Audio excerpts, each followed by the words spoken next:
அஸ்ஸலாமு அலைக்கும் வரஹ்மத்துல்லாஹி வபரகாத்துஹு.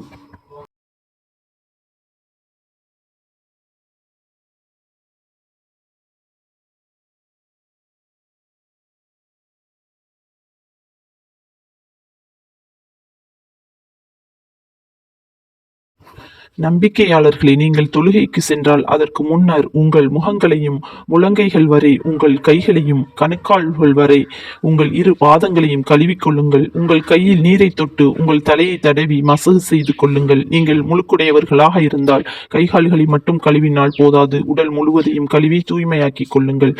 அன்றி நீங்கள் நோயாளியாக இருந்தால் அல்லது பயணத்தில் இருந்தால் அல்லது உங்கள் எவரும் மலஜல பாதைக்கு சென்று வந்திருந்தால் அல்லது நீங்கள் பெண்களை தீண்டியிருந்தால் தொழுகையில் நேரம் வந்து உங்களை சுத்தம் செய்து கொள்வதற்கு வேண்டிய தண்ணீரை நீங்கள் பெறவில்லையெனில் தயவு செய்து கொள்ளுங்கள். அதாவது சுத்தமான மண்ணை உங்கள் கைகளால் தொட்டு அதை கொண்டு உங்கள் முகங்களையும் கைகளையும் துடைத்துக் கொள்ளுங்கள்.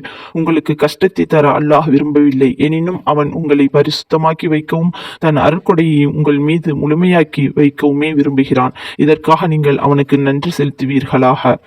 யூதர்களே, உங்கள் மீதுள்ள அல்லாஹ்வின் அருளையும் அவன் உங்களிடம் வாக்குறுதி வாங்கிய பொழுது அதை நீங்கள் உறுதிப்படுத்தி நாங்கள் செவிசாய்த்தோம், உனக்கு கட்டுப்பட்டோம் என்று நீங்கள் கூறியதையும் ஞாபகப்படுத்திக் கொண்டு அல்லாஹுக்கு பயப்படுங்கள். ஏனென்றால் நிச்சயமாக அல்லாஹ் உங்கள் உள்ளங்களில் உள்ளவற்றை நன்கறிந்தவன் ஆவான். நம்பிக்கையாளர்களே, அல்லாஹுக்காக நீதிவான்களாக நீதத்திற்கு சாட்சி சொல்பவர்களாக இருங்கள். ஒரு வகுப்பார் மீதுள்ள துவேஷம் அவர்களுக்கு அநியாயம் செய்யும்படி உங்களை தூண்டாது இருக்கட்டும்.